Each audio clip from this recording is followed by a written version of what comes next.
হাসান আলী, আমার বাড়ি রংপুর।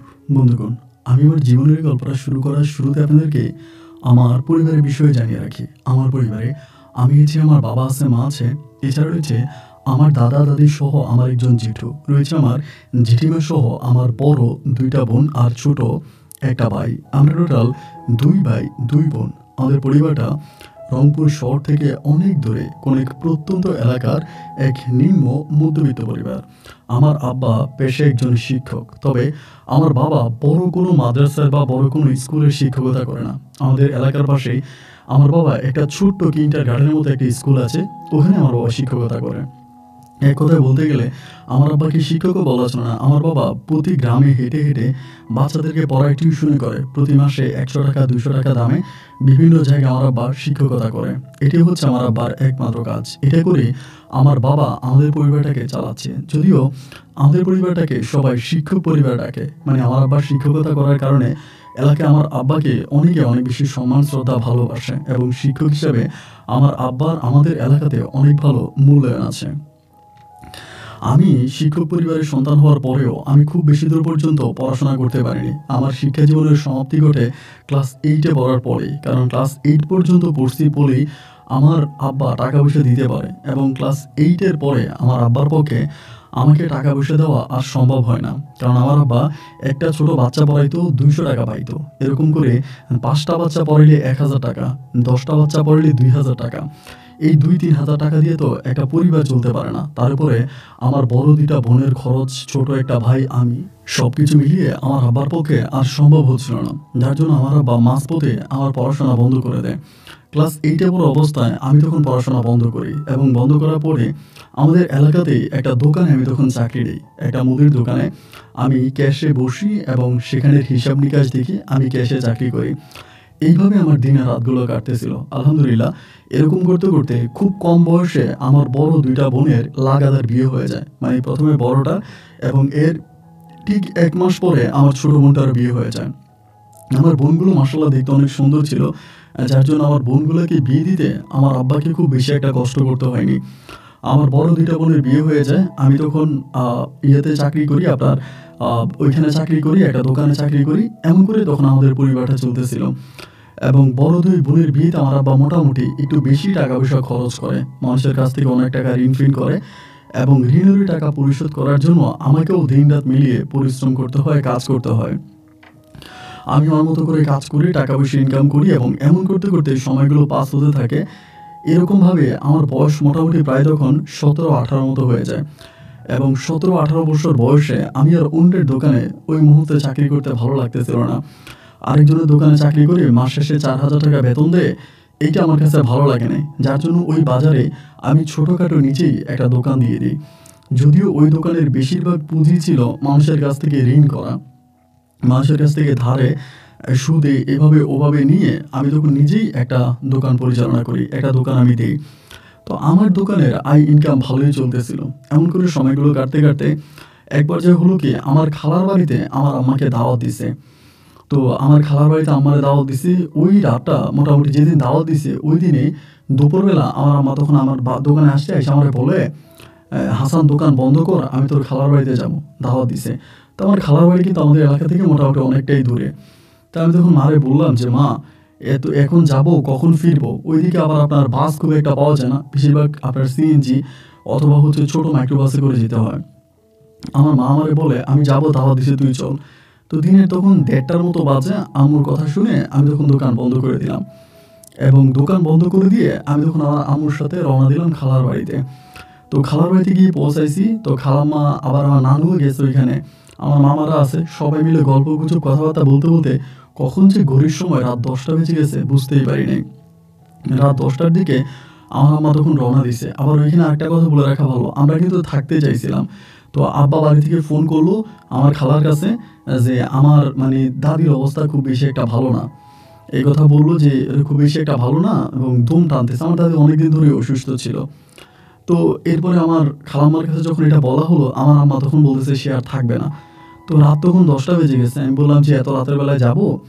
তো আম্মা বলে, না, চল না যাই। তো এই কথা বলে আম্মার আমি তখন রওনা দিছি। তো সেই থেকে আমাদের বাড়ি আসতে আসতে মোটামুটি খুব ভেঙে টেকে এমনি আমার যে বাজার আছে আমার ওই বাজার পর্যন্ত আসে, মানে আমার দোকান পর্যন্ত আসে।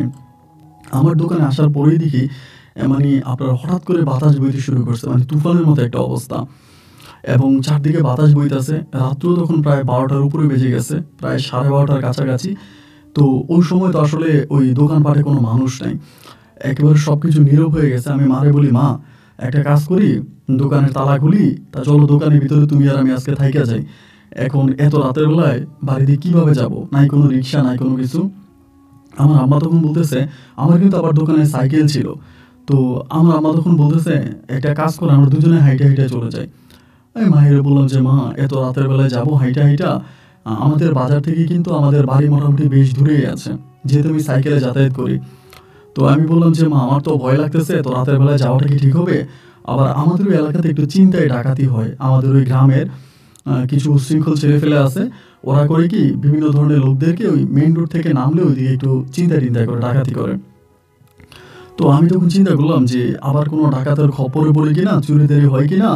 তো আম্মুরে বললাম যে, আম্মু নাই যাই না। মা বলতেছে সে যাবেই, সে বলতেছে এখানে থাকবে না, সে যাবেই। দাদি অসুস্থ, যদি থাকতো তাহলে তো খালার বাড়িতেই থাকতো, খালার বাড়ি থেকে যেহেতু চলে আসছে তাহলে সে মূলত থাকবে না, সে যাবেই। তো যেহেতু এরকম করে আম্মু বলতেছে, আমি বললাম ঠিক আছে চলো, আল্লাহর উপর তোয়াক্কা করে ভরসা করে আল্লাহ নামের উপরে আমি তখন মারি নিয়ে রওনা দিলাম, যে ভাগ্যে যা আছে তাই হবে, কিসমতে যা আছে তাই হবে, আমি আমার নিয়ে যাব। পরে আমার সাথে আমি গ্রামের পথ তো ধরেন, আবার এদিক দিয়ে প্রচুর তুফান হইতেছে, মানে বাতাস হইতেছে, যে মনে হচ্ছে প্রচুর রকমের মানে গাছপালা ভেঙে যাচ্ছে, এরকমভাবে তুফান হচ্ছে। তো বাজার থেকে নেমে আম্মুর সাথে তখন আমি হাঁটিয়ে হাঁটিয়ে পা করে গ্রামের দিকে যাচ্ছি, এবং অনেক দূর যাওয়ার পরে ওখানে একটা হিন্দু মন্দির আছে। তো ওই মন্দিরটা মানে আগে হচ্ছে ওভাবে হচ্ছে, মানে মন্দিরটা আগে চলতো, বাট ইদানিং মন্দিরটা বন্ধ হয়ে আছে। মন্দিরে তালা মারা থাকে সবসময় দেখি, দীর্ঘ বহু বছর ধরে মন্দিরটা বন্ধ।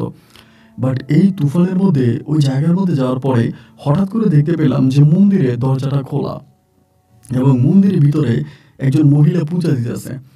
এবং এটা দেখার পরে আমার আম্মা তখন বলে, কি রে, রাত তখন প্রায় ভাই 1টার উপরে বাজতেছে, 1টার উপরে বাজে।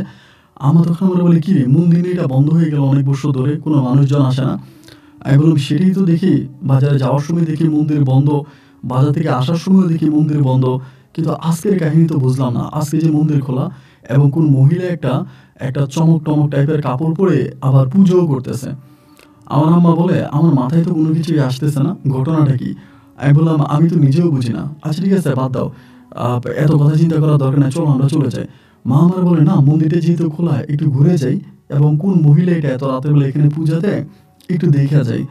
আমি মায়ের বললাম, মা এত রাতের বেলায় হিন্দুদের মন্দিরের কাছে যাওয়াটা ঠিক হবে না, তুমি চলো আমি বাড়ি চলে যাই। মা আমারে বলতেছে, আর ধুরো বেটা, এটা কি, একটু দেখে যাই, একটু দেখে গেলে তো সমস্যা নাই, সমস্যা কি, একটু দেখি। মানে মা আমার সাথে একরকম জোরাজোরি, মানে জোরাজোরি করে মা দেখবেই, একরকম জোর খাটিয়েই মা তখন গুলোকে মন্দিরের দিকে গেল। এবং মা যখন মন্দিরের দিকে রওনা দিল, আমিও তখন রওনা দিলাম। এই মন্দিরটা হচ্ছে আপনার রাস্তা থেকে মোটামুটি একটু দূরে হাঁটে যেতে হয়, মানে এই রাস্তা থেকে নেমে তারপর হেঁটে যেতে হয়। রাস্তা থেকে নামবো, ওই মুহূর্তে একটা কুকুর এসে আমার আম্মাকে মানে করতে শুরু করছে, মানে আমাকে মনে হয় কামড় দিয়ে বসবে, এরকম একটা অবস্থা, মানে ঘেউ ঘেউ ঘেউ ঘেউ ঘেউ ঘেউ করতেছে। এবার আম্মু ওইদিকে যাইতেছে, মানে আমি তখন বললাম যে, মা এই কুকুর যেহেতু বাধা দিতে, তুমি যাইও না। এবার কুকুরটা এমনভাবে আমার আম্মাকে ঘেউ ঘেউ করতেছে, মানে ওইদিকে যেতেই দেয় না। মানে আম্মা যে মন্দিরের দিকে যাবে, আম্মার সামনে এটা এমনভাবে ঘেউ ঘেউ করে আমাকে বাধা দিতেছে যে আম্মার মন্দিরের দিকে যাওয়ার সাহসে পায় না, মানে কুকুর কামড় দিয়ে বসবে এমন একটা অবস্থা। পরে আমি মারে বললাম যে, মা তুমি চলো তো, এরকম এখানে যাওয়াটা ঠিক হবে না, তুমি চলো। এগুলো মায়ের তখন আমি টাইনা টুইনা বাড়ির দিকে রওনা দিলাম। কিন্তু ভাই ওই মুহূর্তে আমি খেয়াল করে দেখলাম, ওই যে কুকুরটা যেটা আমাদেরকে কামড়ানোর জন্য তেড়ে আসছিল মন্দিরের দিকে যাওয়ার পথে, ওই কুকুরটা আমাদের পিছু নিল, এবং আমাদের পিছনে আসতেছে।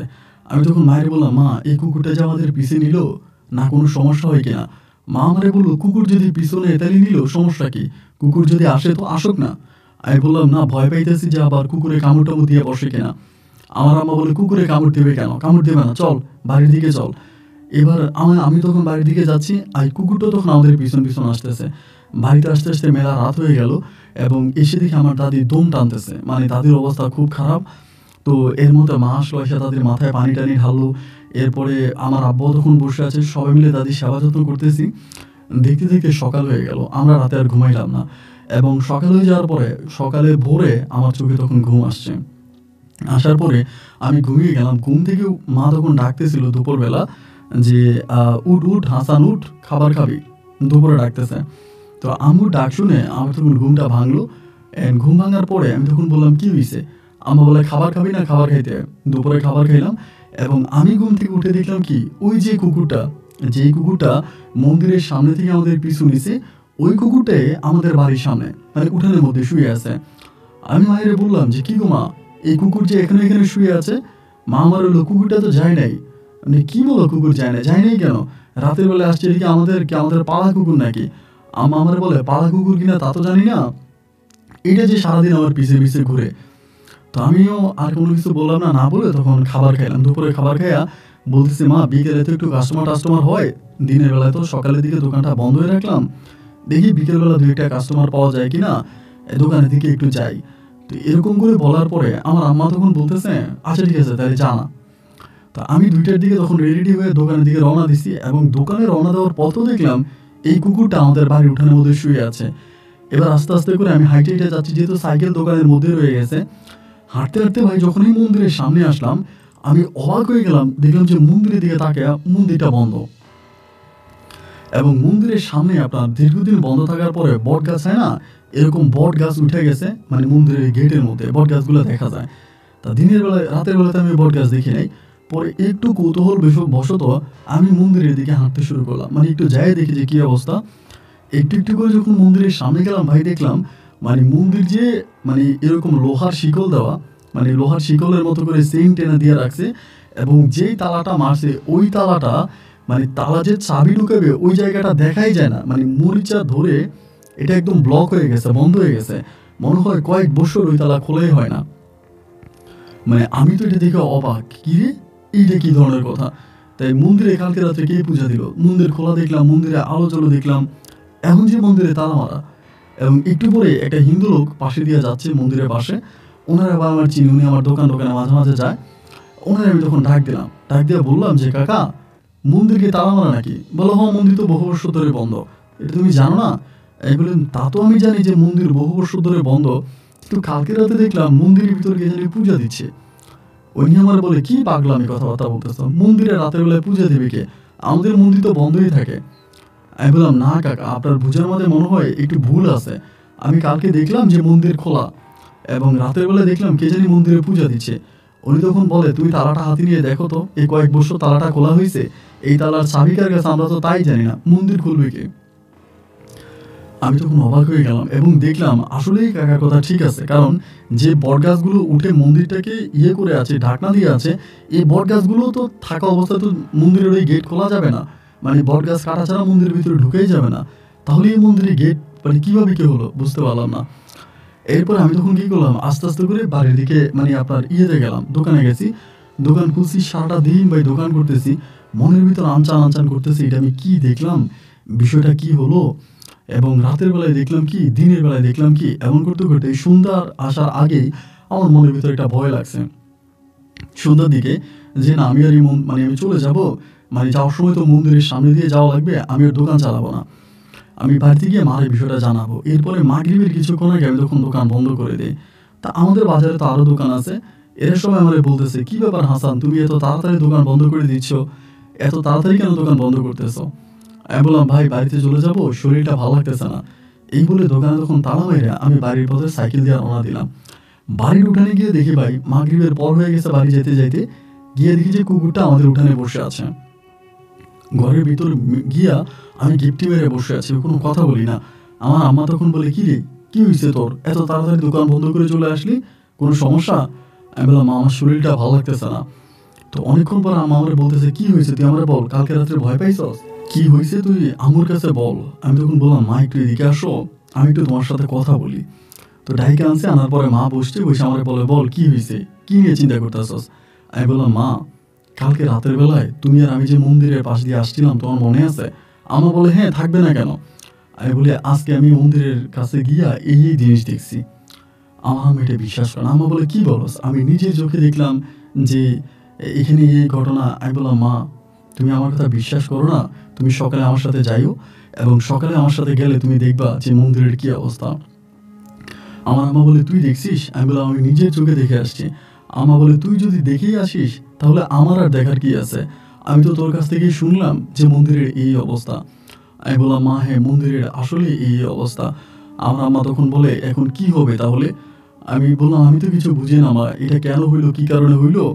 মানে পরে আম্মু বলতেছে, আচ্ছা ঠিক আছে, তাইলে বাদ দে, ইয়ে কর, এই চল, এটা নিয়ে আর কথা বলা দরকার নেই, তুই ঘুমিয়ে যা। আমি রাতের বেলায় ঘুমিয়ে গেলাম এবং ঘুমিয়ে যাওয়ার পরে সকালবেলা আমি ঘুম থেকে উঠছি, উঠে দোকানে যাচ্ছি, যাই মারে বলতেছি, মা আমি তো দোকানে যাচ্ছি, আমি আর আজকে রাত্রে আসবো না।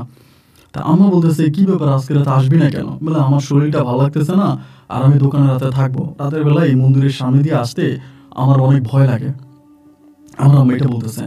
তো এটা বলার পরে আমার আম্মু বলে, আচ্ছা ঠিক আছে, তুই যা। পরে সকালবেলা আমি তখন কি করলাম, দোকানে চলে গেছি। সকালের দিকে দোকানে চলে গেছি, দোকানে যাই আমি তখন দোকানপাট চালাইলাম, সারাদিন দোকান চালাইলাম, আর কোনো বিষয় নিয়ে কিন্তু আমার মাথায় আর কোনো টেনশন নাই, কোনো চিন্তা নাই। আমি নীরবে নিবৃত্তিতে দোকান চালাইতেছি এবং সন্ধ্যার দিকে আমি তখন নাস্তা করলাম। রাতের বেলায় এখানে হোটেল আছে, খাবারের হোটেল আছে, খাবারের হোটেলে খাবার খেয়ে আমি দিব্যি ঘুমিয়ে গেলাম।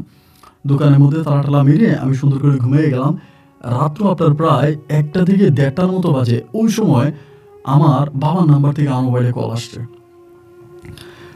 আমি তখন কল রিসিভ করছি। রিসিভ করার পরে আমার আব্বা আমারে বলতেছে যে, হাসান তাড়াতাড়ি বাড়িতে আয়, এমনি বলতেছে। আমি কি হয়েছে আব্বু? বলে, তোর দাদি মারা গেছে। দাদি মারা গেছে শুনে আমি তখন ইন্ডিয়া রিলেয়ে পড়লাম এবং পরে চিন্তা করতেছি, এত রাতের বেলায় কেমনে যাব? এবং দাদি মারা গেছে, দাদি আমার অনেক ভালোবাসতো, দাদি মারা গেছে এটা শুনেও ধরেন মানে মনটা অনেক খারাপ হয়ে গেল, কান্না করতেছি। আস্তে আস্তে আমি তখন উঠছি দোকান থেকে, উইটা দোকান খুইলা, আমার আশেপাশে তো অনেক দোকানপাট আছে, ভাবলাম কাউরে না কাউরে ডাকি, যেহেতু গরমের সময় অনেকেই হয়তো ঘুমায় না, জেগে আছে, তো কাউরে না কাউরে ডাকি, দেখি কেউ উঠে কিনা। পরে যা ডাকতেছি, ও ভাই কেউ আছেন, উঠেন। আশেপাশের দোকানগুলোতে ডাকতেছি, কিন্তু আশেপাশের কোনো দোকানদার ভাই ঘুম থেকে উঠলো না, মানে কেউই ঘুম থেকে উঠতেছে না। এত ডাকাডাকি করার পরেও একটা মানুষেরও কোনো সারা শব্দ পাইলাম না। মানে দুই একজনের যদিও কথা বলে, কিন্তু যাইতে রাজি হয় না, যে এত রাতের বেলায় যাবে না। পরে আইসা আবার দোকানে বসছি, বসার পরে চিন্তা করতেছি কি করব, মানে করবোটা কি, মানে বুঝতে পারতেছিলাম না।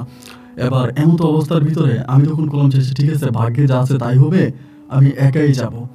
যেহেতু দাদি মারা গেছে, আমি তো আর দোকানে শুয়ে থাকতে পারি না, আমার আব্বা বাড়িতে, দাদি মারা গেছে, তা আমি এখানে থাকবো না, আমি চলে যাব, আমি বাড়ির দিকে যাব। এই বলে ভাই আমি তখন করলাম কি, আপনার রওনা দিলাম, বাড়ির দিকে রওনা দিলাম। আল্লাহ নামের উপরে সাইকেলটা বের করলাম দোকান থেকে, বের করে সাইকেল দোকানে তালা মেরে আমি তখন বাড়ির পথে আস্তে আস্তে করে সাইকেল চালিয়ে বাড়ির দিকে রওনা দিলাম। এখন বাড়ির দিকে রওনা দিতে দিতে ওই যে বটগাছ এবং হচ্ছে আপনার ওই মন্দির, ওইটার মোটামুটি বেশ দূরে থাকা অবস্থায় হঠাৎ করে আমার সাইকেলের সিনটা ভাই পড়ে গেছে। সাইকেলের সিনটা পড়ে যাওয়ার পরে মোবাইলের ওই যে বাটন সিস্টেম, মোবাইলের উপরে যে বাতিটা থাকে না, আলোটা থাকে না, টসের মতো, ওই টসটা টিপ দিয়ে দেখতেছি যে আমার সিনটা আসলে পড়ে নাই, সিনটা ছিঁড়ে গেছে। মানে একটা সিন ছিঁড়ে গেছে। আমি যখন সাইকেল চালিয়ে আসতেছি, আমার কাছে মনে হইলো যে কে জানি মনে হয় পিছন থেকে আমার সাইকেলটা টেনে ধরে রাখছে। মানে আমি সাইকেলটা নিতে পারতেছি না সামনের দিকে, পিছন থেকে মনে হয় কেউ একজন সাইকেলটাকে এরকম টেনে শক্ত করে ধরে রাখছে। এরপরেও সাইকেলটা টেনে আমি কোনো রকমে আপনার আস্তে আস্তে যাচ্ছি, বাড়ির দিকে যাচ্ছি। এবং মানে সাইকেলটা তখন সেন্টার ছিঁড়ে গেল, আমি তখন হাইটে যাইতেছি। এই হাইটে যাইতেছি ভাই, এই বটগাছটার কাছে আসার আগে, মানে মন্দিরটার কাছে আসার আগেই মানে এমনভাবে আপনার বৃষ্টি শুরু হয়েছে বলার মতো না, এত বৃষ্টি। কি আমি তো দোকান থেকে যখন বেরোই তখন দেখলাম আকাশ অনেক ক্লিয়ার, আকাশে চাঁদ তারা জ্বলতেছে, এরই মাঝে এরকম বৃষ্টি। এবং বৃষ্টি হইতেছে, আমি ওই দিকে তাকাই না, মানে আমি আর ওই মন্দিরের দিকে তাকাই না। এবং মন্দিরের দিকে না তাকায় মন্দিরের কাছাকাছি আসার পরে আমি হঠাৎ দেখলাম আমাদের ওই কুকুরটা ওইখানে, মানে যে কুকুরটার কথা আমি এতক্ষণ বলতেছিলাম, ওই কুকুরটা। এবং কুকুরটা ওইখানে ঘেউ ঘেউ ঘেউ ঘেউ ঘেউ ঘেউ করতেছে। এবং এমত অবস্থার ভিতরে আমি তখন কি করলাম, আপনার ওই মন্দিরের দিকে তাকাইলাম, যদিও তাকাইতে ইচ্ছা হওয়া নেই, মানে মনের অজান্তে তখন মন্দিরের দিকে চোখটা গেল।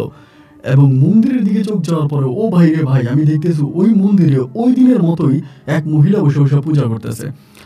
আমি তখন সাইকেলটা ওই জায়গার মধ্যে ফেলে দিয়ে একটা চিৎকার দিয়ে একটা দৌড় দিছি। এবং দৌড় দিতে দিতে কই পর্যন্ত আসছি, কোন জায়গায় আসছি আমার এটা খেয়াল নাই, আমি কোনো একটা জায়গায় এসে জ্ঞান হারিয়ে ফেলি, মানে অজ্ঞান হয়ে যাই। এবং জ্ঞান হারিয়ে ফেলার পরে আমার যখন জ্ঞান ফিরে, আমি দেখি যে আমার পাশে ওই কুকুরটা বসে আছে, আমাদের ওই কুকুরটা।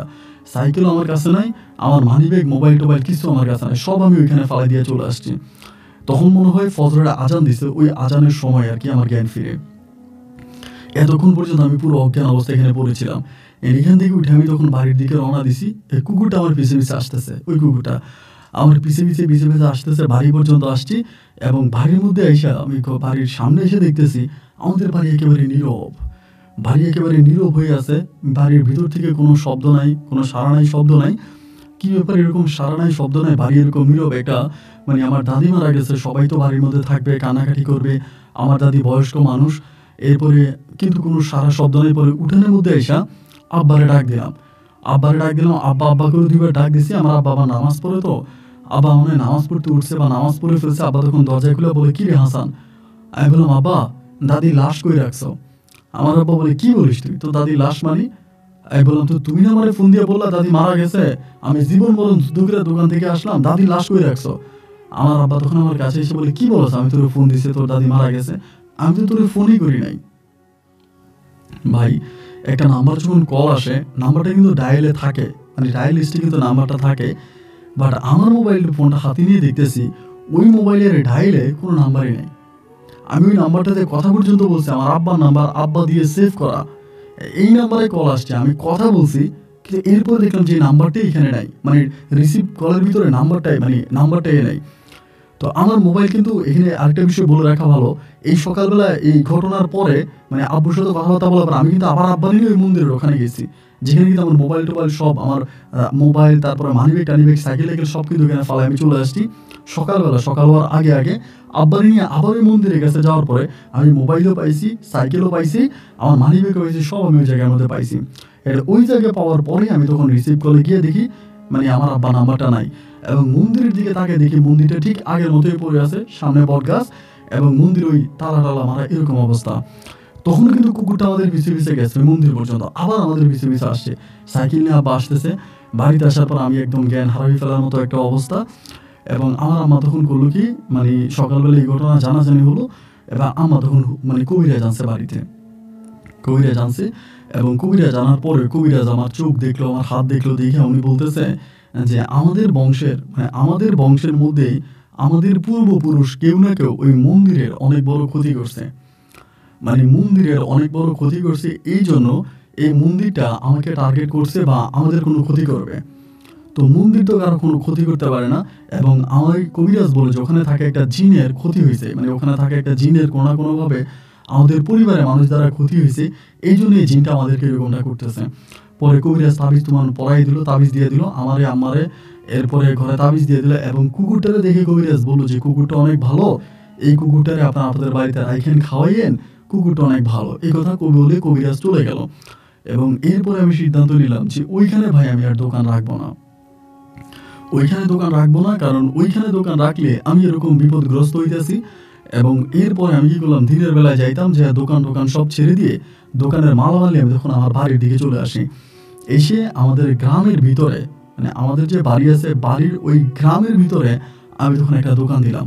ওই দোকানটা তখন ছেড়ে দিলাম, কারণ রাতের বেলায় যাওয়া আসা এবং এই যে অলৌকিক ঘটনাগুলো ঘটতে আছে, এই ভয়ভীতির কারণে আমি তখন ওই দোকানটা ছেড়ে দিলাম। ছেড়ে দিয়ে বাড়ির সামনে তখন আমি একটা দোকান খুললাম। আলহামদুলিল্লাহ, বাড়ির সামনে যে দোকানটা খুললাম, ওই দোকানের আয়, উন্নতি, ইনকাম ভালোই হইতেছে, মোটামুটি খারাপ না, ভালোই হইতেছে। মানুষজন আসে, বেচা কিনেও চলতেছে, লগে আবার চাও উঠাইলাম। এইভাবে সময়গুলো কাটতে কাটতে এক পর্যায়ে আমাদের বাড়িতে থাকা ওই কুকুরটা গর্ভবতী হয়ে গেছে। মানে কুকুরের পেটে বাচ্চা, আমার আম্মা বলে যে কুকুরটার পেটে মনে হয় বাচ্চা আসছে। আমার আম্মা কিন্তু ওই সময় কিন্তু কুকুরটা আমাদের বাড়ির মধ্যে একদম আমাদের একজন গার্ডিয়ানের মতো থাকতো, মানে সবসময় আমাদের বাড়িতে থাকতো, আমাদের বাড়ি পাহারা দিত, আমাদের বাড়ির চারপাশে ঘুরতো। এমন করতে করতে কুকুরটার ঘর থেকে, মানে কুকুর থেকে 4টা বাচ্চা হয়, মানে 4টা কুকুরের বাচ্চা হয়। এবং বাচ্চাগুলো দেখতে মাশাআল্লাহ অনেকটা সুন্দর, দেখতে শুনতে ভালোই লাগে। আমার আম্মা তখন এই বাচ্চাগুলোর খুব সেবা যত্ন করে। আমাদের বাড়ি যে রসাই ঘর ছিল, রসাই ঘরের মধ্যে কুকুরটা থাকার ব্যবস্থা করে আম্মু। এবং আমরা যা খাবো আমার আম্মা কুকুরটার জন্য সেম খাবার দিবে। ধরেন রান্না হয়েছে 4 টুকরা মাছ, 1 টুকরা মাছ আমাদেরকে, মানে আমার দিবে, আমার ছোট ভাইয়ের দিবে, বাবার দিবে, মায়ের দিবে। এরপরে আবার আমার আম্মা করে কি কুকুরটারও খাবার দেয়, মানে পরিপূর্ণ খাবার আমাদেরকে যা দিবে একদম সমপরিমাণ বন্টন করে আমার আম্মা ওই কুকুরটাকেও খাবার দেয়। তো অনেকে আমার আম্মারে বলে এটা নাকি ওই কুকুর নাকি আমার সন্তান, বলে এটাও হাসানের মায়ের একটা সন্তান, এটা বলে। তো এরকম করে কুকুরে যখন 4টা সন্তান হয়, আমার আম্মা তখন কুকুরে দুধ খেতে দেয়, এটা খেতে দেয়, ওইটা খেতে দেয়, মানে কুকুরের প্রতি আমার আম্মা অনেক যত্নশীল। এরকম করে হঠাৎ করে একদিন ৩টা মানে ৪টা বাচ্চা থেকে একটা বাচ্চা পাওয়া যাচ্ছে না। আমি দোকানে সকালবেলা আমি দোকানে ঘুমাইতাম। আমি কিন্তু তখনও দোকানে ঘুমাইতাম। কারণ দোকান চুরি হতে পারে। এইজন্য বাড়ির কাছে দোকান হওয়ার পর আমি দোকানে ঘুমাই। সকালে গিয়ে আম্মা আমারে ডাকতেছে, "হাসান রে উঠ, ঘুম থেকে উঠ।" উইঠা বলছে, "এটা কুকুরের বাচ্চা তো একটা মনে হয় কোন দিকে চলে গেছে।" আমি কুকুরের বাচ্চা কোন দিকে গেল? আম্মা বলে, "খুঁজ তো।" এবার আমি কুকুরের বাচ্চা খুঁজতে শুরু করলাম। এইদিকে ওইদিকে বিভিন্ন দিকে না কুকুরের বাচ্চাটা আর পাওয়াই গেল না। আম্মা আমারে বলে, "কুকুরের বাচ্চাটা তো পাওয়া গেল না, এটা কই চলে গেছে?" তা আর এটা পাইলাম না, আর বাকি আছে ৩টা। এই ঘটনার কয়েকদিন পরে, আপনার সপ্তাহখানেক পরে সেম ভাবে রাতের বেলা আরেকটা কুকুরের বাচ্চা নাই। এবং আরেকটা বাচ্চা না থাকার পরে মানে আমি তো তখন কি মানে কুকুরের বাচ্চা আরেকটা কই গেল? মানে আরেকটা কুকুরের বাচ্চা গেল কোথায়? মানে সবাই এটা নিয়ে টেনশন করতেছি যে এই কুকুরের বাচ্চাটা কোথায় গেল? মানে কান্নাকাটি একটা রোল পড়ে গেছে। একই অবস্থার ভিতরে ভাই আরেকটা কুকুরের বাচ্চা না কয়েকদিন পরে। মানে এবার তো আম্মা টেনশনে পড়ে গেল, কিরে ৩টে কুকুরের বাচ্চা কয়েক রাতের মধ্যে উধাও হয়ে গেল, কি হইলো? এবার আমি কি করি, কুকুরের বাচ্চাগুলোর পাহারা দিতেছি রাতের বেলায়।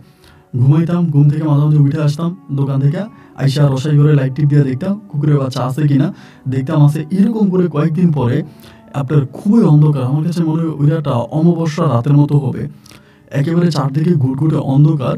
ওই রাতের বেলায় দেখলাম কি মানে কুকুরটা প্রচুর ডাকাডাকি করতেছে, মানে ঘেউ ঘেউ ঘেউ ঘেউ ঘেউ ঘেউ করে মনে হয় কিছু একটা দেখছি এরকম ডাকতেছে। পরে আম্মু বেরিয়ে আসছে ঘর থেকে, আমিও দোকান থেকে বেরিয়ে গেছি। বেরিয়ে যাওয়ার পর মাঝে মাঝে কুকুরটা ডাকতেছে, দেখো তো কুকুরের বাচ্চাটা আছে কিনা। যাই দেখি যে ঘরের মধ্যে কুকুরের বাচ্চাটা নাই। আম্মা আমারে ডাক দিয়ে বলতেছে, "আর হাসান, ঘরে তো কুকুরের বাচ্চাটা নাই রে বাবা।" আমি বললাম, "তাহলে কুকুরের বাচ্চা গেল কই?" আম্মা বলে, "তো ঘরের মধ্যে নাই, বাচ্চা তাহলে কই গেল?" আমি মনে করছি বাচ্চা কেউ নিয়ে গেছে। এবার এদিকে সেদিকে বিভিন্ন দিকে আমরা ডাকাডাকি করতেছি, করতেছি। ওইখানে আমাদের অনেক বড় একটা আম গাছ আছে আমাদের বাড়ির সামনে। এবার কুকুরটা ওই আম গাছের নিচে গিয়া মানে ঘেউ ঘেউ ঘেউ ঘেউ করতেছে, মানে আম গাছের দিকে তাকায়া। এবার আম গাছের দিকে তাকায় যখন ঘেউ ঘেউ করে, আমি আম গাছের উপরে লাইটটা মানে টর্চটা টিপ দিলাম। লাইট মারার পর দেখি ভাই অনেক উপরে, আম গাছের অনেক উপরে একটা ঢালের মধ্যে ওই কুকুরের বাচ্চাটা বসে আছে। শরীরে পশম দাঁড়িয়ে যাওয়ার মতো ঘটনা। কুকুরের বাচ্চা তো ওইখানে উঠার কোনো প্রশ্নই আসে না। এই কুকুরের বাচ্চা তো কখনোই এখানে উঠতে পারবে না। আমি তখন দোয়া পড়তে শুরু করে, আম্মুও দোয়া দরুদ পড়ে, আব্বারও তখন ডাক দিলাম। এনিওয়েজ আমার দাদি কিন্তু মারা গেছে, দাদি মারা গেছে। পরিবারের অন্য মানুষগুলো আছে, বলে সবাই ডাকাডাকি করলাম। এবার আমার আম্মা বলে, "তুই গ্রামের লোকজন কয়েকটা ডাক, এখন আমার তো মনে এটা কোনো ভৌতিক ঘটনা বা অন্য কিছু একটা হতে পারে।" তো গ্রামের লোকজন তখন আস্তে আস্তে ১-২ জন ডাক দিলাম। অনেকে তখন আসছে, কি হয়েছে না হয়েছে এরকম কুকুরের বাচ্চা এমনি ঘটনা। এটা সবাই মিলে বলতেছে যে কুকুরের বাচ্চা ওইখানে উঠছে। তো আমি সবাইকে বলি, আমাদের গ্রামে তো অনেক ছেলেফেলে আছে, এগুলোরে বলি, "রে তোরা একটু উঠ না, উঠা বাচ্চাটা ওইখান থেকে নামা, কুকুরের বাচ্চাটা ওইখান থেকে নামা, বাচ্চাটা তো ওইখানে পড়ে তো মরে যাবে।" এই রাতের বেলায় কেউ গাছে উঠতে রাজি হয় না। দেখতে দেখতে ফজরের আজান দিল। আজানের পরে আমাদের এলাকার এক কাকা আছে, উনি তখন বলে যে ঠিক আছে তাহলে আমি উঠি। পরে ওই কাকা গাছে উঠা একটা বাজারে ব্যাগ নিয়ে গাছে উঠছে, উঠা ওই বাজারে ব্যাগের মধ্যে কুকুরের বাচ্চাটারে নিচে নেওয়ার পরে ওইখান থেকে নামছে, নাইমা তারপরে কুকুরের কাছে কুকুরের বাচ্চাটারে দিল। এই গেল ঘটনা। এই ঘটনার ঠিক ৪ দিন পরে, হাতে গোনা ৪ দিন পরে হঠাৎ একদিন সকালবেলা দেখি বাচ্চাটা নাই। আমি নিজেই সকালবেলা ঘুম থেকে উঠে আইসা দেখি যে কুকুরের ঘরে কুকুরের বাচ্চাটা নাই। আমি যখন মায়ের ডাকতেছি, "কি গো মা, কুকুরের বাচ্চা তো এই জায়গায় নাই।" মা বাচ্চাটার জন্য এত কান্না করছে, আমি এত কান্না করলাম যে বাচ্চাটা কোথায় চলে গেল। এবং এই কুকুরটা সারাটা দিন মনে করেন আপনার এই বাচ্চাটার জন্য কখনো এইদিকে কখনো ওইদিকে বিভিন্ন দিকে শুধু কান্নাকাটি করছে, খালি কান্নাকাটি করছে এই বাচ্চাটার জন্য। কুকুরের চোখ দিয়ে যে আপনার পানি পড়তো, অঝরে পানি পড়তেছে, আমি দেখতাম, খুব মায়া লাগতো। কিন্তু কি করব বলেন, কিছু তো করার নাই। এরকম করে সময়গুলো কাটতেছে, এরকম করে দিন রাতগুলো কাটতে কাটতে আমার দোকানের পাশে, তো আমাদের দোকান থেকে তো অনেকেই ধরেন বাকিতে মাল খাইতো, বাকিতে মালটা নিয়ে যাইতো। তো অনেকেরই এরকম বাকিতে মাল দিতাম। এরকম করতে করতে তাহমিনা নামের একজন ভাবি আছে আমাদের এলাকায়, তাহমিনা ভাবি আমরা বলি। ওনার হাজব্যান্ড কিন্তু আবার সৌদি আরবে থাকে। তো ওই তাহমিনা ভাবি আমার কাছ থেকে অনেকগুলো টাকা বাকিতে নিয়ে গেছে। মানে বাকিতে অনেকগুলো টাকা উনি নিয়ে মানে মালটা নিয়ে যেত, বাকিতে মাল দিতাম। তা অনেকদিন হয়ে গেল উনি আমার ওই বাকি টাকা পরিশোধ করে না। তো বাকি টাকা যখন পরিশোধ করে না, এবার আমি আস্তে আস্তে করে একজন ওনার বাড়ির দিকে গেলাম। যেয়ে বললাম যে, "কি ব্যাপার ভাবি, আমি যে বাকি টাকা নিয়ে গেলেন, আমার বাকি টাকার মালামাল তো আপনি দিলেন না।" উনি বলে, "দিব, আপনার ভাই যদি টাকা পাঠায় তাহলে দিব।" "দিব না কেন? অবশ্যই দিব ভাই, আমি কি আপনার টাকা মাইরে খাবো নাকি? আপনার ভাই যদি টাকা পাঠায় তাহলে টাকা দিয়ে দিব।" এই কথা বলে ১ দিন, ২ দিন, ৩ দিন, ৪ দিন, ৫ দিন এরকম করে সময়গুলো কাটতেছে। কাটতে কাটতে একটা দিন হলো কি, মানে আমার ভাবি বলতেছে যে, "ভাই কিছু না মনে করলে আপনার একটা কথা বলবো। আমি বললাম কি? বলে আপনাদের কুকুরের একটা চুল এনে আমারে দিবেন? আমাদের কুকুরটা কিন্তু একদম নিশ কালো ছিল। পরে আমি বললাম যে কুকুরের চুল দিয়ে আপনি কি করবেন? বলে যদি পারেন আপনাদের কুকুরের একটা চুল এনে আমারে দেন, আমার খুব উপকার হয়, মানে আমার খুব দরকার। তা আমি বললাম যে একটা কুকুরের চুল এনে দিলে কি দরকার? আচ্ছা ঠিক আছে, আমি আর এই জিনিসটা মানে মাথায় নিলাম না যে এটা দিয়ে কোনো কিছু করা যায়। পরে আমি আমাদের কুকুরের একটা চুল মানে কুকুরের শরীর থেকে উঠাইয়া আইনা ভাবির হাতে দিলাম। অ্যান্ড ভাবির হাতে কুকুরের চুলটা দেওয়ার পরে ভাবি যেদিন আমি চুলটা দিলাম এর পরের দিনে ভাবি আমার দোকানে সব বাকি টাকা দিয়ে দিছে, মানে সবগুলো বাকি টাকা দিয়ে দিল। তা আমি ভাবিরে বলি যে কুকুরের চুল দেওয়ার পরে আপনি আমার সাথে সাথে বাকি সব টাকা পরিশোধ করলেন, এর আগে আপনার কাছে এতভাবে বললাম যে আমার টাকাটা দেন টাকাটা দেন, আপনি দিলেন না, ঘটনা কি? পরে ভাবি হাসতেছে, হাসা বলে যে দিয়ে তো দিছি তাই না, এখন তো পাইছেন, এখন কি খুশি না? আমি বললাম হ্যাঁ আপনি দিছেন, তা আমি খুশি হব না কেন? আমি তো অবশ্যই খুশি হব, টাকা যেহেতু পাইছি তাহলে খুশি হব না? পরে ভাবি হাসাহাসি করে আমার সাথে যে ঠিক আছে সমস্যা নেই, টাকা তো পাইছেন। এমন করে তখন ভাবির সাথে আমার সময়গুলো কাটতেছে, দিন রাতগুলো ভালো করেই কাটতেছে। মাঝে মাঝে ভাবির ঘরে যাইতাম আইতাম। এই ঘটনায় কিছুদিন পরে মানে ভাবি মানে ও ভাইয়া হচ্ছে বিদেশ থেকে টাকা পয়সা পাঠাইতো। একদিন ভাবি আমার বলতেছে যে হাসান ভাই এই একটা কাজ করবেন, আমার জামাই তো আমার মোটামুটি অনেকগুলো টাকা পয়সা দিছে, আমার কাছে অনেকগুলো টাকা আছে, আপনার দোকানটা তো এরকম ভাবে হচ্ছে ফুজি নাই, দোকানটা কেমন একটু ভাঙাচুরো ভাবে পড়ে আছে, আমার কাছ থেকে কিছু টাকা নেন, আমার কাছে কিছু টাকা আছে, নিয়ে দোকানটা একটু বড় করেন। এই মহিলা বলতেছে, মানে তাহমিনা। পরে আমি বললাম যে ভাবি এটা আপনি কি বলেন? কিন্তু মানে দেখেন কিছুদিন আগে কিন্তু এই মহিলাই আমার মানে আমার টাকা দিতে পারতো না, মানে উনি আমার কাছ থেকে অনেক টাকা নিয়ে গেছে, ওই টাকা উনি পরিশোধ করতে পারতো না। কিন্তু এখন দেখি উনি আমার নিজে দেখে বলে টাকা দিলে উনি আমার দোকানটা ঠিক করে দিবে। পরে আমি বলি না ভাবি সমস্যা নেই, আমার দোকান আমি এমনি ঠিক করতে পারবো, আপনি চিন্তা করেন না।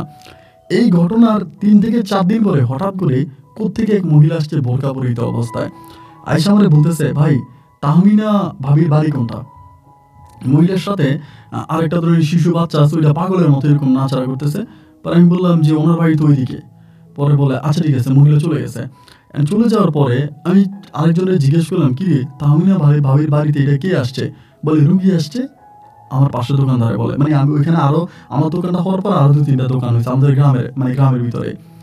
পরে আমি বললাম রুগী আসছে মানে তাহমিনা ভাবি কি ডাক্তার নাকি? পরে আমারে বলে কে তুই কি জানোস না উনি যে কবিরাজ হয়ে গেছে? আমি বললাম কি বলেন আপনি, উনি কবিরাজ হয়ে গেছে? বলে হ্যাঁ উনি তো কবিরাজ, উনি অনেক রুগী দেখে, বিভিন্ন জায়গা থেকে রুগী আসে, অনেক রোগের সে চিকিৎসা করে, সে তো অনেক বড় কবিরাজ। পরে আমি বললাম এটা আপনি কি বলেন, ভাবি কবিরাজ হয়ে গেছে, তাহলে তো ভালোই, একদিন তো যাওয়া দরকার। এর ২-৩ দিন পরে আমি ভাবির বাড়িতে গিয়ে দেখি বাইরে ভাই প্রায় ৮-১০ জনের মতো বয়ে রয়েছে, ৮-১০ জনের মতো বয়ে মানে বসে আছে। ওরা সবাই বলতেছে ওই রুগীর জন্য আসছে, উনি নাকি ওনার সাথে নাকি কোন পরি আছে এবং উনি বিভিন্ন ধরনের রোগের চিকিৎসা করে, যে কোনো রোগ হোক যে কোনো কিছু হোক উনি চিকিৎসা করতে পারে। পরে আমি ওনার সাথে দেখা করলাম, দেখলাম ভাবি আপনি হঠাৎ করে কবে কবিরাজ হয়ে গেলেন? আমি তো ভাবি বুঝতেই পারলাম না এটি কিভাবে সম্ভব। পরে বলতেছে ভাই যেভাবেই সম্ভব আল্লাহ হয়তো হুকুম করছে, আল্লাহর হুকুমে হয়েছে, মানুষের উপকার হয়, মানুষ আসে ওই জন্যই করতেছি। তো আমি বললাম, পরে আমার বলে ভাই আপনি তো টাকাটা নিলেন না, আপনি টাকাটা নিয়ে যান। এই বলে উনি জোর করে আমাদের ৩০,০০০ টাকা দিতেছে, আমি নিতে রাজি না। এরপর বলে টাকাটা নিয়ে আপনি আপনার দোকানে একটু চিকিৎসা করেন, মানে আপনার দোকানটা ঠিক করেন। পরে এই কথা বলার পর আমি তখন কি করলাম যে ঠিক আছে ওনার কথা শুনে আমি ৩০,০০০ টাকা নিয়ে আমার দোকানটা আমি ঠিক করলাম। দোকান ঠিক করলাম, দোকানে ডেকোরেশন করলাম, মালটা উঠেলাম, মানে দোকানটারে মোটামুটি একটু জাঁকজমট করলাম। এই ঘটনারই ২ থেকে ৩ মাস পরে ভাবি আমার একদিন হঠাৎ করে বলতেছে যে হাসান আলী ভাই একটা কথা বলবো যদি কিছু না মনে করেন, আপনাদের কুকুরটা মানে শিকল দিয়া বাইদা আমার বাড়িতে দিয়ে যান। এই কয়েকদিন পরে ঘটনা। আমি বললাম ভাবি আপনি এটা কি বলেন, আমার কুকুরে আমি শিকল দিয়ে গলার মধ্যে বাইদা আপনার বাড়িতে দিয়ে যাবো, কুকুর কি আপনার বাড়িতে থাকবে? বলে হ থাকবে। থাকবে না কেন, থাকবে, কুকুরটা আমার বাড়িতে দিয়ে যান, আমি কুকুরটা আমার বাড়িতে থাকুক। মানে ওনার কথা শুনে মানে আমি একটু অবাকই হয়ে গেলাম যে কি ব্যাপার, উনি কেন কুকুর ওনার বাড়িতে রাখতে চায়। যেহেতু উনি আমার ৩০,০০০ টাকা দিল, তো ওই ৩০,০০০ টাকা দেওয়ার কারণে আমি তখন করলাম যে আচ্ছা ঠিক আছে সমস্যা নাই, ওই কুকুরে আমি আপনার বাড়িতে দিয়ে যাবো। এবার আমি কি করছি, কুকুরটা একদিন নিয়ে মানে গলার মধ্যে শিকল বাইদা আমি কুকুরটা নিয়ে যাচ্ছি। আম্মা আমার বারবার বলতেছে এটা তুই কই নিয়ে যাস, কই নিয়ে যাস? আমি বলছি এমনি এমনি ওই ভাবির বাড়িতে দিয়ে আসবো। আম্মা আমার বলি কাজ ভুলেও করিস না, এই কাজ ভুলেও করিস না, এটা করা ঠিক হবে না। আমি তখন বললাম যে কি করা ঠিক হবে না? ভাই আমার কুকুরটাও কিন্তু যাইতেছে না। এই গলার মধ্যে শিকলটা বাইদা কোনো রকমের টাইনা হেসরা এই ভাবির বাড়ি পর্যন্ত কুকুরটারে নিয়ে গেলাম। এবং ওই পর্যন্ত কুকুরটাকে নিয়ে যাওয়ার পরে কুকুরটা তখন ওই ভাবির বাড়িতে নিছি পরে ভাবির বাড়ির সামনে ভাবি একটা গাছের সাথে কুকুরটারে শিকল দিয়া বাইদা রাখছে। রাখার পরে খাবার দেয়, কুকুরটা খাবার খায় না। আমি সবসময় গিয়ে দেখি যে একদম মানে গরুর মাংস নিয়ে বাজার থেকে কিনে আনে, ফ্রেশ গরুর মাংস আইনা কুকুরটার সামনে দেয়, এটা খায় না।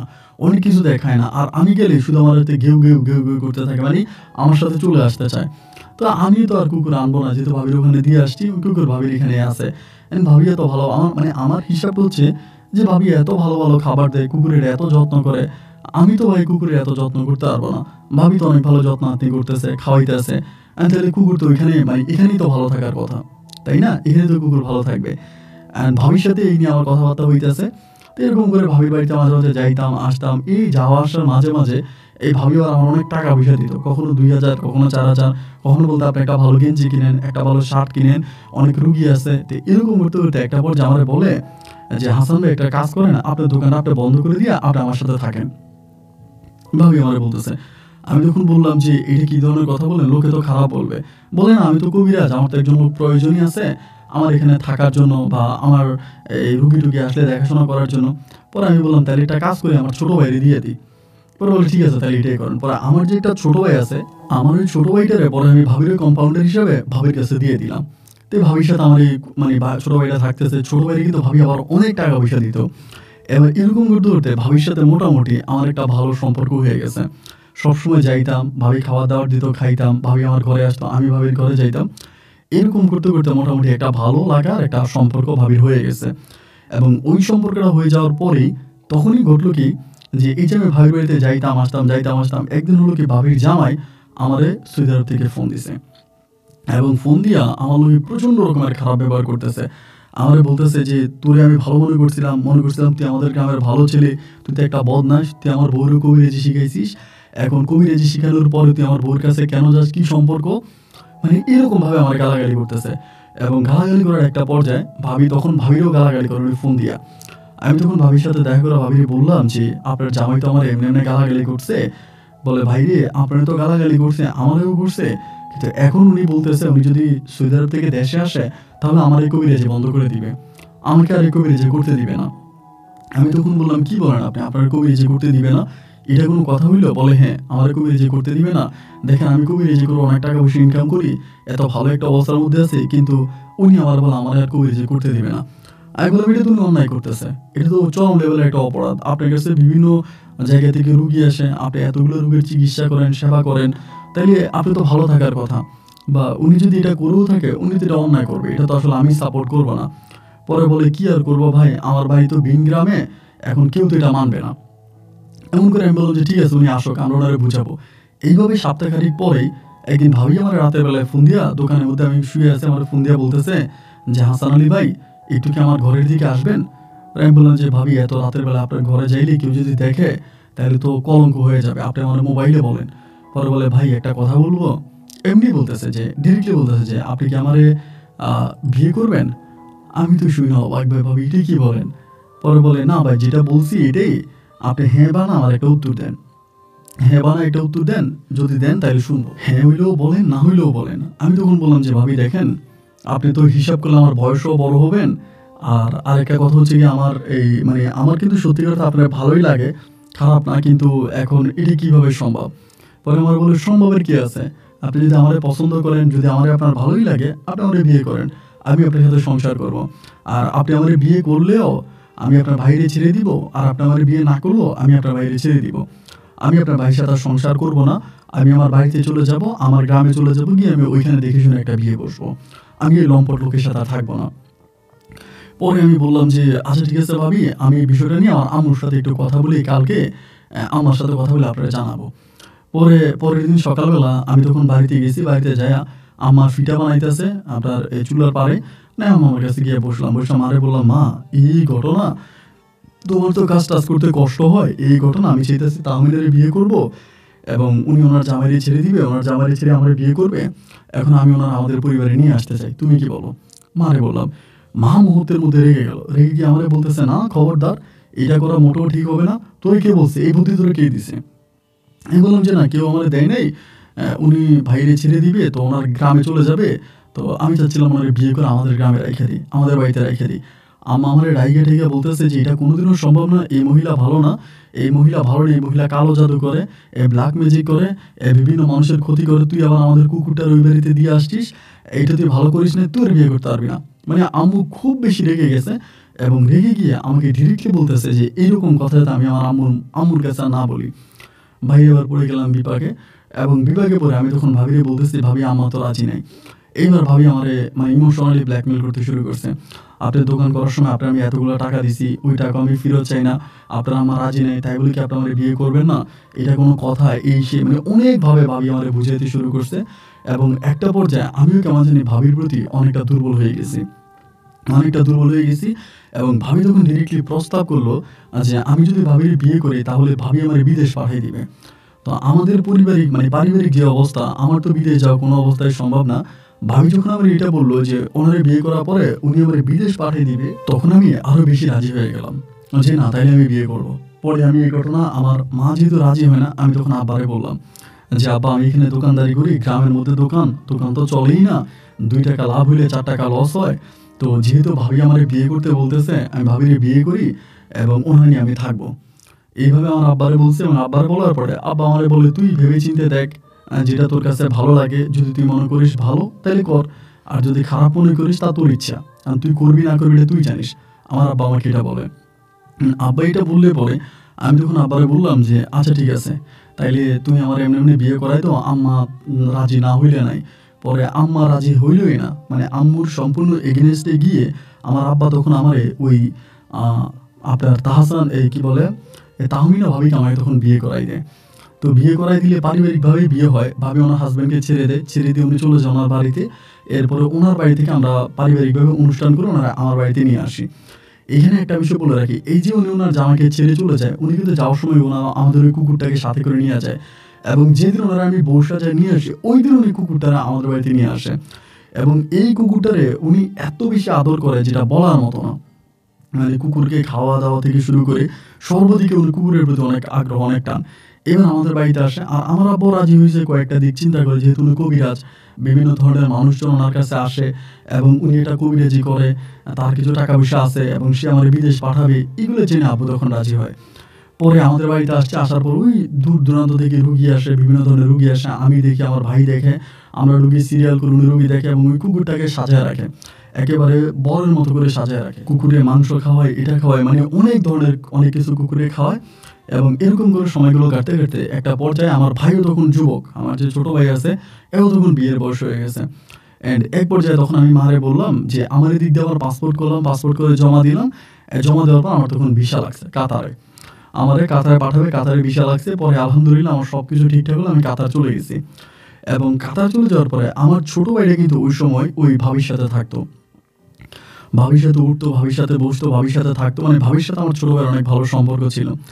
এবার আমি বিদেশে চলে যাই, বিদেশে যাওয়ার পরে আমি টাকা পয়সা ইনকাম করতেছি। এরই মাঝে বিদেশে যাওয়ার আগে আমার বউ মানে তাহমিনা কিন্তু বেবি কনসেপ্ট করে, মানে ওর পেটে বাবু আসে। তো আমি বিদেশে যাওয়ার পরে আমার একটা মেয়ে সন্তান হয়, আলহামদুলিল্লাহ। আমার মেয়েটাও দেখতে অনেকটা সুন্দর হয়, ভালো হয় বিদেশ থাকা অবস্থায় আমি। অ্যান্ড মেয়েটা হওয়ার প্রায় আপনার বৎসর দেড়েক পরে, মানে আমি যখন আপনার কাতারে 2 বৎসর, এই 2 বৎসরের মাথায় আমার আম্মা আমারে ফোন দিয়ে দিয়া অনেক সময় অনেক কথা বলে, বলতে মা এরকম বলে যে তাহমিনের সাথে আমার ছোট ভাই যে আছে, আমার ছোট ভাই হাবিবের খারাপ সম্পর্ক আছে, এবং খারাপ সম্পর্ক করে। আমার আম্মা বলে, আমি নিজের চোখে অনেকদিন দেখছি যে এরা এগুলো করে। তো এগুলো যখন মা বলে আমার তখন খুব খারাপ লাগে, কারণ আমারই তো রক্ত, আমার ছোট ভাই আমারই রক্ত।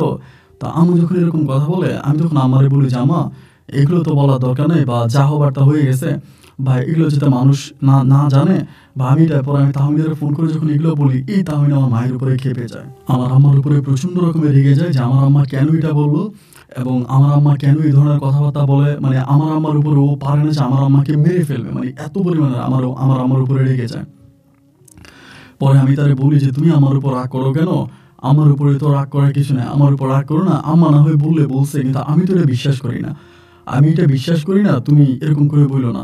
না তোমার আম্মা এটা বললো কেন, তোমার আম্মা এই ধরনের কথা কেন বলে, এই নিয়ে শেখিগুলো। এরপরে আমার আম্মা এটা বলে দিছে, জানার পরে সে আমার সাথে ঝগড়া করে, আম্মুর সাথে ঝগড়া করে, আম্মুর সাথে ঝগড়া করে। আবার ও আমার সাথে ঝগড়া করে। এদিক দিয়ে আমার ছোট ভাই আবার আমার বউয়ের পক্ষ নেয়। তাহমিদের পক্ষ নিয়ে এরকম করে। অ্যান্ড এরকম করে সময়গুলো কাটতে একটা পর্যায়ে আমার বউ এই ঝগড়াঝাটির মধ্যে আমার বউ পুনরায় আবারও বেবি কনসেপ্ট করছে।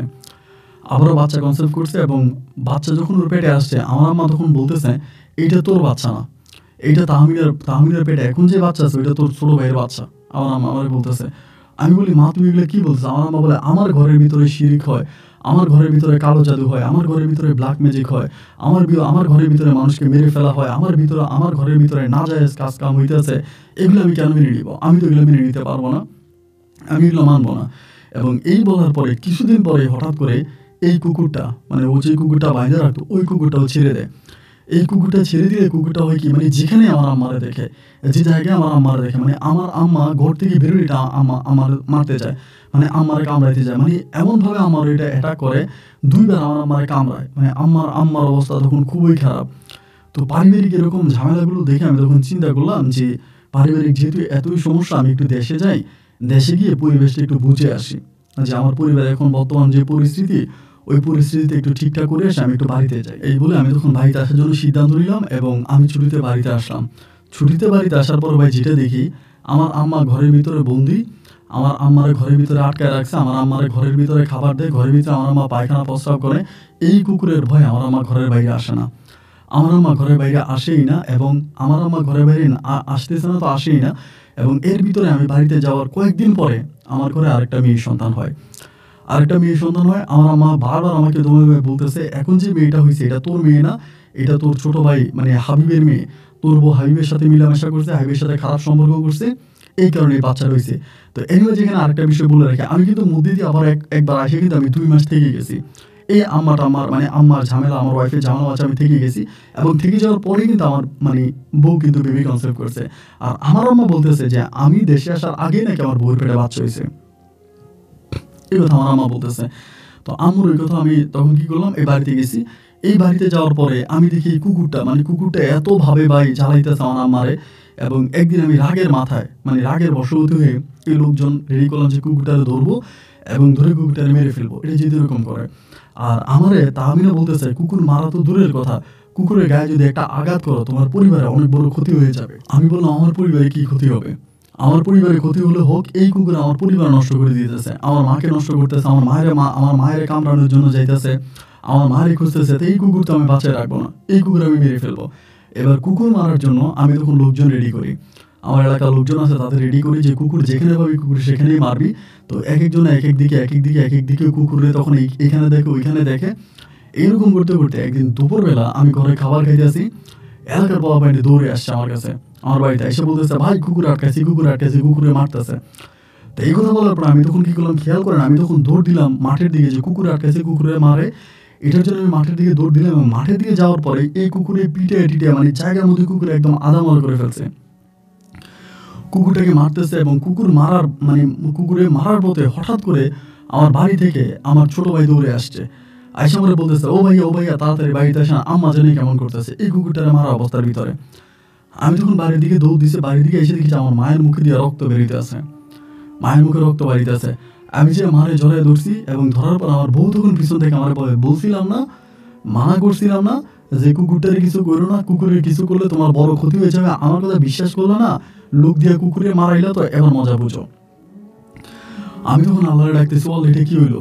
ওয়াল্লাহ এটা আমি কি দেখতেছি, মানে কি হইলো যে কুকুরকে মারার কারণে আমার আম্মা এখন মরে যেতেছে। নাকে মুখে রক্ত উঠে আমার মায়ের এমন এক অবস্থা, আমি মার সাথে ব্যান গাড়িতে উঠেলাম মারে, এবং ব্যান গাড়িতে উঠে মারে আমি হসপিটালে নিয়ে যাব এবং এই হসপিটালে নিয়ে যাওয়ার পথে আমার মা রাস্তার মধ্যে মারা যায় এবং রাস্তার মধ্যে ব্যান গাড়ির মধ্যে মারা যায়। ডাক্তারের কাছে নিলে পরে ডাক্তার তখন আমার হাত ধরে বলতেছে যে আমার আম্মা মারা গেছে।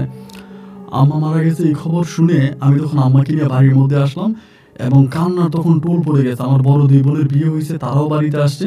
আসার পর আমার আম্মার দাফন কাফন হয়েছে। আমার আম্মা দাফন কাফন হওয়ার পরে আমি দাফন কাফন করছি, করে পরে এই আমার বউ তখন আমার আম্মার দাফন কাফন হয়ে যাওয়ার পরেও আমার বউ বারবার আমার এই ছোট ভাইয়ের সাথে এইখানে যায় ওইখানে যায়, এটা করে ওইটা করে, মানে যেগুলো আসলে আমি এখানে বলতে পারবো না, এই ধরনের দৃশ্যগুলো আমি চোখের মধ্যে দেখতে পাই। এবং এই জিনিসগুলো দেখার পরে আমার ভিতরে একটা সময় খুব রাগ কাজ করে এবং রাগ কাজ করার পর আমার যে ছোট মেয়েটা, ওই সময় কিন্তু আমি আর পরে আর কাতারে যাই নাই।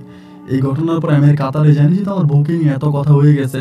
আমার আব্বা আমাদের বলছে তোর আর বিদেশ যাওয়ার দরকার নেই, তুই তোর বউয়ের সাথে থাক, কারণ তোর বউ তো ভালো টাকা ইনকাম করে, তার কামাই রুজি তো ভালো না, কিন্তু ভালো টাকা ইনকাম করে, তোর বউর সাথেই থাক।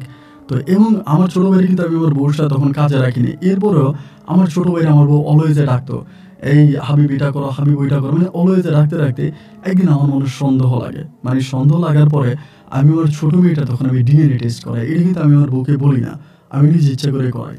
ছোটো মেয়েটা ডিএনএ করে এবং ছোটো মেয়েটা ডিএনএ করানোর পরে আমার ওই ছোটো মেয়েটা ডিএনএ আমার সাথে ম্যাচ করে না। আমার সাথে ডিএনএ যখন মিলে না, ডিএনএ না মিলার পরে আমি তখন করলাম কি বাড়িতে আসছি। এবার আমার ভিতরে খুব রাগ আমার বউর সাথে, যে এবার আমি আমার বউরে একবার বলেই দিছি, ঝগড়াঝাটি মাঝে একবার বলেই দিছি যে আমার বাচ্চা ডিএনএ তো আমার সাথে ম্যাচ করে নাই, এটা তো আমার বাচ্চা না। আমার বউরে আমি বলতেছি, আমার বউ আমার বলছে তোমার বাচ্চা না, মানে এটা তুমি কী ধরনের কথা বলো। আমি বললাম হ্যাঁ, আমি তো বাচ্চা ডিএনএ টেস্ট করাইছি, তো বাচ্চা ডিএনএ আমার সাথে মিলতেছে না, এটা আমার বাচ্চা না, তুমি কার বাচ্চা নিয়ে আসছো ওইটা বলো। মাঝে জীবিত অবস্থায় বলছিল এটা আমার ছোটো ভাইয়ের বাচ্চা, এটা তো মনে হয় আমার ছোটো ভাইয়ের বাচ্চাই হবে, এটা তো আর আমার বাচ্চা না। এই নিয়ে ধরুন আমার বউর সাথে আমার ঝগড়াঝাটি মারামারি অ্যান্ড এরকম হতে হতে একদিন রাগের বশবর্তী হয়ে, মানে রাগ করে জিদ করে ক্ষোভ করে আমি একদিন আমার আব্বারে মোকাবিলা করে ওরে আমি তালাক দিয়ে দিই, যে আমিও তোর সাথে সংসার করবো না, তুই খারাপের খারাপ, তুই আমাদের এক ভাইয়ের জীবন নষ্ট করে তার সংসার ছেড়ে আমার ঘরে আসছিস, আমার ঘরে এসে আমার ছোটো ভাইয়ের লোক অবৈধ সম্পর্ক করিস, আমি তোরা তালাক দিয়ে দিলাম। এই বলে আমি তারা তালাক দিয়েছে। তালাক দিয়ে দেওয়ার পরে তার বাপ মা এসে তারা আমার বাড়ি থেকে নিয়ে গেছে। এবং আরেকটা জিনিস এখানে বলে রাখা ভালো, ওই কুকুর মরার পরে কিন্তু তার কবিরাজিও বন্ধ হয়ে গেছে। আগে যেরকম মানুষ আসতো, সে বিভিন্ন ধরনের চিকিৎসা করতো, টাকা পয়সা ইনকাম করতো, এই কুকুরটা মারা যাওয়ার পরে কিন্তু তার চিকিৎসা পরিপূর্ণভাবে বন্ধ, তার এখন আর কোনো কাজ হয় না। অনেকে পানি পরে নিয়ে যায়, তাবিজ নিয়ে যায়, ওরা বলে এগুলো কোনো কাজে আসে না। আস্তে আস্তে করে তার রোগীর সংখ্যা কমতে থাকে। একটা পর্যায়ে যখন ওদের বাড়িতে চলে যায়, গেলে পরে আমার আব্বা তখন আমারে বুঝায় যে তোর দুইটা মেয়ে আছে, দুইটা মেয়ের কথা চিন্তা করে বউটারে নিয়ে আয়, এরপরে বৌমারে নিয়ে আয়, তোর দুইটা মেয়ের কী হবে, দুইটা মেয়ের ভবিষ্যৎ চিন্তা কর, মেয়েগুলোর বিয়ে দিতে হবে, বাবা ছাড়া কি মেয়েদের ভালো বিয়ে হয়, ভালো কোনো জায়গায় তো বিয়ে হয় না, তুই মেয়েটারে নিয়ে আয়। এবার আমি বলছি আব্বা আমি আনতে পারি এক শর্তে, শর্ত হচ্ছে আমার ছোটো ভাই আমার বাড়িতে থাকতে পারবে না, তুমি ভাই ভাগ করে দাও, আমি আমার বাড়িতে থাকবো, আমার ছোটো ভাইয়ের বাড়িতে থাকবে। এই কথা বলে বাবার কাছে তখন আমি রাজি হলাম। রাজি হওয়ার পরে তখন আমি আমার ছোটো ভাইরে নিয়ে, মানে আমার বউরে আমি তখন আবার পুনরায় হুজুর ডেকে কলমা পড়ে আমার শ্বশুরবাড়ি থেকে তার আমি আবার আমার দুই মেয়ে নিয়ে আমি চলে আসছি। এরপর আমি ভুলে গেলাম যে আমার বউর সাথে যা যা হয়েছে বা আমার বউ যেগুলো করছে বা আমার সন্তানের সাথে যেহেতু দুটা মেয়ে আছে, আমি তখন ভুলে গেছি। এই বউরে আমি আবার তখন নিয়ে আসি। আনার পরে আমার বউ আমারে বলতেছে সে ইন্ডিয়া যাবে। এই ঘটনার কয়েকদিন পরে ইন্ডিয়া যাবে, যে ইন্ডিয়া কেন যাবা, ও এর আগেও কিন্তু একবার ইন্ডিয়া গেছিল, মানে আমার সাথে বিয়ে হওয়ার আগেও ইন্ডিয়া জানি কোথায় গিয়ে কি কবিরাজি শিখে আসছে। তো এখন আমার আবার বলে ইন্ডিয়া যাবে, পরে আমারে বলে যে আমি যাব, তোমার আমি নিব না। তা আমার আব্বা বলে যাইতে চাইলে যাক, তো কবিরাজি করে মোটামুটি ভালো টাকা ইনকাম করে, এটা তো আমাদের সংসারের জন্য কাজে আসে, তোরও ভালো হয় আমাদেরও ভালো হয়, এ তো খারাপ হয় না, যদি ইন্ডিয়া যেতে চায় তাহলে ইন্ডিয়া পাঠা। পরে আমি তার ভিসা টিকিট করে পাসপোর্ট করে ইন্ডিয়া পাঠিয়ে দিই। ওই ইন্ডিয়া যায়, ইন্ডিয়া 21 দিন থাকে। আবার 21 দিন থাকা অবস্থা কিন্তু আমার সাথে কথা বলে, সবসময় আমি ফোন দিলে রিসিভ করে আমার সাথে কথা বলে, সে ওখানে কী জানি কি শিখে তখন 21 দিন পরে ও পুনরায় আবার বাংলাদেশে আসে। আসার পরে ও আবারও এই কবিরাজি শুরু করে এবং কবিরাজি আবারও আগের মতো শুরু করে, এবং শুরু করতে করতে আলহামদুলিল্লাহ একটা পর্যায়ে সে আবার অনেক ভালো অবস্থানে চলে যায়। আবারও রুগী আসতেছে, রুগী দেখে খুব ভালো অবস্থানে চলে যায়। এবং এরকম করে করে সে ইন্ডিয়া থেকে আসার প্রায় 2 থেকে 3 মাস পরের ঘটনা আমি বলতেছি। 3 মাস পরে একদিন আমি বাজারে গেছিলাম। বাজার থেকে আসার সময় হঠাৎ করে, রাত তো বেশি না, আপনার 9টা 9:30 বাজে, যেই কুকুরটাকে আমি মেরে ফেলছি, একদম কালো নিষ্কালো যে কুকুরটা, ওই কুকুরটা আমার ধরছে রাস্তার মধ্যে, ঘেউ ঘেউ করে আমার ধরছে। ধরো কি কুকুর আমি মেরে ফেললাম, কোথেকে আসলো এটা, এই ঘেউ ঘেউ করে আসে ধরো আমার পায়ের মধ্যে একটা কামড় বসাই দিছে, এবং পায়ে কামড় বসাই দিয়ে কুকুরটা দৌড় দিয়ে চলে গেছে। আমি পাটারে বাইটা বাড়িতে আসছি। বাড়িতে এসে আমার বউরে বললাম যে আমার এমনি কুকুরে কামড় দিছে। আমার বউ বলে ঘরে যাও, ঠিক হয়ে যাবে। আমি তখন ঘরে গেলাম। ঘরে যাওয়ার পরে সকালবেলা ভাই আমার প্রচণ্ড রকমের জ্বর আসছে, এত পরিমাণে জ্বর আসছে যা বলার মতো না। এবার আমি তখন ডাক্তারের কাছে গেলাম। ডাক্তারের কাছে যাওয়ার পর আমাদের এলাকার ডাক্তার, সে আমাকে ইঞ্জেকশন দিল, ওষুধ দিল, দিল, এবং এগুলো নিয়ে আমি তখন বাড়িতে আসছি, এগুলো খাইতেছি। এবং এই ঘটনা যেদিন ঘটলো, যেদিন রাতে কুকুর আমাকে কামড়াইলো, এরপরে রাতে শুরু হলো এক নতুন ঘটনা। নতুন ঘটনাটা এরকম যে আমি প্রতিটা রাতেই দেখি এই যে কুকুরটা আমার দৌড়াইতেছে। আমি চোখটা বন্ধ করি দেখি যে কুকুরটা আমাকে দৌড়ায়, আমাকে কামড়াইতে আসতেছে, আমাকে দৌড়াইতে আসতেছে। মানে মানে এমন একটা ভয়ানক অবস্থা, আমি সারা রাত দূর দূর দূর দূর করি, এই যা এই যা এই যা, আমার কামড় দিস না, এ আমার কামড় দিস না, এই যা দূর দূর এরকম করি। তা এরকম করা অবস্থার মধ্যেই মানে আমার বউ আমার সাথে, ও তো আমি তোমার সাথে ঘুমাবো না, তুমি রাতের বেলা এরকম কুকুর দৌড়াও। আমি বললাম তুমি তো কবিরাজ, তুমি আমার চিকিৎসা করো। ও বলে না, আমি তোমার কি চিকিৎসা করবো, তোমার চিকিৎসা আমি করতে পারবো না, এটা তোমার হবে না, তুমি অন্য কবিরাজের কাছে যাও, আমি কিছু করবো না। ও আমার কিছুই করে না, এইরকম করে ও আমার সাথে ঘুমানো বন্ধ করে দেয়। ও পাশের রুমে ঘুমায়, আমি এই রুমে ঘুমাই। তো সারাটা রাত হয় কি, আমি সারাটা রাত শুধু এই যা দূর দূর মানে কুকুর দৌড়াইতে থাকি। সারাটা রাত আমি কুকুর দৌড়াই। এবং এরকম করে আমার বউরে আমি বলি যে তুমি আমার একটা ভালো ওষুধ দাও বা একটা ভালো তাবিজ দাও, আমার এগুলো কেন হয়, তুমি যেহেতু কবিরাজ, তুমি তো বুঝো, তুমি করো। আমার বউ আমার কোনো কিছু দেয় না। না দেওয়ার পরে আমি তখন অন্য একটা কবিরাজের শরণাপন্ন হই। আমাদের এলাকা থেকে মোটামুটি বেশ দূরের একটা কবিরাজের কাছে যাই, এবং গেলে পরে ওই কবিরাজ আমারে বলে যে ভাইরে, আপনাকে যেটা করছে আপনার ঘরের মানুষই করছে, তো এটা আপনার ভালো হবে না। আর চাইলে আপনাকে আপনার ঘরের মানুষরা ভালো করতে পারে, আমি কোনো তাবিজ তোমার আপনাকে দিব, এগুলো আপনার শরীরে থাকবে না, আপনি ওই বাড়ির মধ্যে ঢুকলে এগুলো নষ্ট হয়ে যাবে। এবার আমি পুনরায় আবার বাড়িতে আসছি, আইসা আমার বউরে বললাম, দেখো কবিরাজ এটা বলছে, এখন তুমি কি করছো আমার বলো। এবার আমার বউ আমার বলে, ঠিক আছে তুমি একটা জিনিস খাও, খাইলে তুমি ভালো হবে। এই বলে ভাই একটা লাল কিসের মধ্যে জানে একটা ট্যাবলেট নাকি লাল টাইপের কিছু একটা জিনিস আমার খাওয়াই দেয়। মাগরিবের আজানের ঠিক কিছুক্ষণ আগে আমার এই জিনিসটা খাওয়াই দেয়। আপনার উঠানে এবং ঘরের মানে একটু মিডিলের মধ্যে বসে খাওয়াই দিয়ে আমার মানে পানি দেয়, বলে যে এই পানিটা গায়ের মধ্যে ঢেলে দাও। আমি এটা খাওয়ার পরে এই পানিটা গায়ের মধ্যে ঢালি, এবং গায়ের মধ্যে ঢালার পরে আমার আর কিছু মনে নাই। এবং এরপর থেকে আমি শুধু মানে আমার যতটুকু মনে আছে আর কি, 3টা বছর আমি পুরো পাগল থাকি। ওই 3 বছরে আমি যখন রাস্তা দিয়ে হাঁটি, আমি তখন বলি এই কুকুর আসতেছে, এই দূর দূর দূর দূর কুকুর আসতেছে, আমার কুকুরে কামড়াইতে আছে, এই কুকুর আমাকে কামড় দিচ্ছে। মানে এরকম নাকি আমি সারাটা 3টা বছর নাকি আমি রাস্তার মধ্যে শুধু এগুলো এগুলো বলে গেছি। 3 বছর পরে আমার আব্বা আমার কবিরাজ ডাক্তার মাক্তার দেখে, আমার বড় বোনেরা আমার মোটামুটি ভালো করার পরে আমি সুস্থ হয়ে যেটা দেখতে পাই, আমার বউ এখনও কবিরাজি করে। কিন্তু যেটা শুনলে আপনি অবাক হয়ে যাবেন, আমার বউ আমার ছোট ভাইকে বিয়ে করে, এবং ছোট ভাইকে বিয়ে করে আমার বাপের ভিটার মধ্যে আমার বউ আমার ভাইরে নিয়ে আসে। এখন আমি শরীরে মানে আমার এমন একটা অবস্থা, আমি শারীরিকভাবে অনেকটা দুর্বল হয়ে গেছি, চলাফেরা করতে পারি না, অবস্থা খুব খারাপ। এবং এখনও মাঝে মাঝে আমি রাতের বেলা ওই কুকুরটাকে স্বপ্নে দেখি, এবং যেদিন ওই কুকুরটাকে আমি স্বপ্নে দেখি ভাই, ওই দিনটা সারাটা দিন আমার শরীর ব্যথা করে, মাথা ব্যথা করে। মাঝে মাঝে ধরেন 2 দিন পর আমি কুকুরটার স্বপ্নে দেখি, এবং কি স্বপ্নে দেখি, দৌড়ে আসতেছে, আমাকে কামড় দিতেছে, আমাকে কামড় দিয়ে আমার মাংস নিয়ে চলে গেছে। এই ধরনের ভয়ানক রকম স্বপ্নগুলো দেখি। আমি ডাক্তার কবিরাজ কোনো কিছু বাদ রাখি না, বাংলাদেশের মনে হয় এমন কোনো কবিরাজ নেই আমি যাই নাই, কিন্তু কোনো কবিরাজ আমার চিকিৎসা করতে পারে না। আমার বউ তাহমিনার পা পর্যন্ত ধরে আমি বলি যে আমার এরকম কেন হচ্ছে, আমার এটা কেন হচ্ছে, তুমি যদি পারো আমার একটু রক্ষা করো। আমি ওর পায়ে ধরে, ও আমার কোনো ওষুধ বলে কোনো কিছুই দেয় না। ও আমাকে বলে, একবার আমি তোমার ওষুধ খাওয়াইছি, তুমি বলছো আমি নাকি তোমার পাগল বানাই দিছি, তুমি 3 বছর পাগল ছিল, এখন তোমার আমি আবার ওষুধ খাওয়াবো, তো তুমি বলবো আমি তোমার পাগল বানাইছি, আমি তোমার আর কিছু দেবো না। ও আমার কিছু দেয় না। তো ভাই আমি আপনার কাছে গল্পটা বলার একটাই কারণ, আমি আপনার অনেক গল্প শুনি, আপনার সাথে অনেক কবিরাজের ভালো ভালো কবিরাজের গল্প আপনি বলেন। মেহেরবানি করে যদি আমাকে একটা কবিরাজের সন্ধান দিতেন, আমি ওই কবিরাজের কাছে গিয়ে আমি একটু চিকিৎসা নিতাম। আমার শারীরিক অবস্থা এখন এতটাই খারাপ যে আপনি আমার শরীরের হাড়গুলো কাউন্ট করতে পারবেন, 1টা 2টা 3টে করে আমার শরীরের হাড্ডিগুলো গুনতে পারবেন। এবং আমি ঘুমাইতে পারি না, প্রতিটা রাত আমি মৃত্যু যন্ত্রণার সাথে যুদ্ধ করি, এবং ইদানিং আমি প্রায় প্রতি রাতে ওই কুকুরটাকে স্বপ্নে দেখি। অনেক কবিরাজের কাছে গিয়েছি, দোয়া পড়াইছি, গরু জবাই দিয়ে মানুষ খাওয়াইছি, অনেক কিছু করছে ভাই, কাজ হয় নাই। এখন আমি বিয়ে শাদিও করতে পারি না, কারণ আমার এই রোগের কারণে। তো যদি পারেন আপনি আমাকে একটা ভালো পথ দেখিয়ে দেবেন, একটা ভালো কবিরাজের নাম্বার দেবেন, ভালো থাকবেন।